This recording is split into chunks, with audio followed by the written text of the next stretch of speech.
Hey lovelies welcome to my new mini blog. আজকে আমি গিয়েছিলাম New Market for shopping my birthday dress.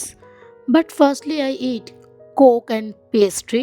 তারপর আমি একে একে ট্রাই করলাম কিছু রেড বার্থডে ওয়্যার, বাট লাস্টেরটা খুবই আনকমফোর্টেবল ছিল ফর মি।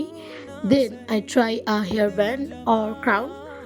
নেক্সট আমি ফুচকা খেলাম, কারণ নিউ মার্কেট আসবার ফুচকা খাবো না কখনো হয়। তারপর আমরা গেলাম ওয়াও মোমোতে। সেখানে গিয়ে আমরা একটা কম্বো মিল অর্ডার করলাম, বাট অনেস্টলি স্পিকিং গাইস, এটা অত ভালো ছিল না খেতে। তারপর আমি আবারও একটা ক্রাউন দেখলাম। সেটা দেখার পর আমি আমার ড্রেসের সঙ্গে ম্যাচ করে একটা হিল কিনলাম। বাই দ্য ওয়ে, আমি কোন ড্রেসটা কিনলাম সেটা কিন্তু অবশ্যই কমেন্ট করতে ভুলো না। So I back to the home. Bye, lovelies. Love you all. And take care of your health. And do like, comment, share. And thanks for watching.